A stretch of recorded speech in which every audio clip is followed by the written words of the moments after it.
बिस्मिल्लाहिर्रहमानिर्रहीम। अस्सलाम वालेकुम वरहमतुल्लाहि वबरकातुहू।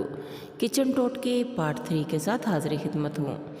गोश्त अगर फ्रीज़र से निकाल कर पकाना हो तो फ़ौरन निकाल कर ना पकाएं, बल्कि पहले 2-3 घंटे पानी में भिगोकर नरम कर लें फिर पकाएं, वरना गोश्त सख्त हो जाएगा। अगर गोश्त जल्दी न गल रहा हो तो हांडी में कच्चा पपीता या कच्ची अंजीर वगैरह डाल दें तो गोश्त जल्दी गल जाएगा। सख्त गोश्त पकाने से पहले अगर 1 या 2 घंटे पहले उसमें छालिए के 2 मोटे टुकड़े या अंजीर रख दें तो भी ये जल्दी पक जाएगा। गोश्त पकाते वक्त आंच हमेशा हल्की रखें, इससे ये जल्दी गलेगा और ज़्यादा मज़ेदार बनेगा। अगर ज़्यादा दिनों के लिए बिजली चली जाए या आपका फ्रिज ज़्यादा दिनों के लिए ख़राब हो जाए और कच्चे गोश्त को ज़्यादा दिन बगैर फ्रिज के महफूज रखना हो तो उसे सिरका से भीगे हुए कपड़े में लपेट कर रखें। और अगर गोश्त को बगैर फ्रिज के 1 या 2 दिन रखना हो तो पहले नमक डालकर गोश्त को अपने ही पानी में पका लें, फिर देगची को किसी ठंडी जगह या ठंडे पानी के बर्तन में रख लें। अगर गोश्त में हल्की सी बू आ रही हो तो पानी में सिरका मिलाकर भिगो दें। 15 मिनट बाद पानी निकाल कर पका लें, बू ख़त्म हो जाएगी।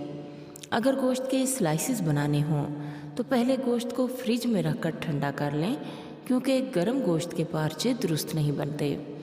अगर आप गोश्त का रोस्ट बनाना चाहते हैं तो गोश्त पर थोड़ा सा सिरका और सलाद ऑयल मल कर पूरी रात के लिए रख छोड़ें। सुबह जब आप इसे पकाएंगे तो ये बेहद नरम और खस्ता बनेगा। रोस्ट खस्ता और नरम बनाने के लिए आप जैतून और नमक भी गोश्त पर मल सकती हैं। अगर रोस्ट खुश्क होने से बचाना हो तो एक मोटे और खुरदरे कपड़े को पानी में भिगोकर निचोड़ लें और गोश्त पर लपेटकर फ्रिज में रख दें। ये गोश्त कई दिन तक खुश्क नहीं होगा। पुराने तरीके से गोश्त को ज़्यादा अरसा महफूज रखना हो तो 2 किलो गोश्त लें और उसकी हड्डियां अलग कर दें और टुकड़े काट लें। फिर इनमें सुराख करके इनमें हल्दी, नमक और मिर्च हस्बे ज़ायक़ा लेकर अच्छी तरह मसाला लगा लें और 20 ग्राम सरसों का तेल डाल दें। अब इन टुकड़ों को रस्सी में पिरोकर धूप में सुखा लें। जब ये सूख जाएं तो डिब्बों में महफूज कर लें।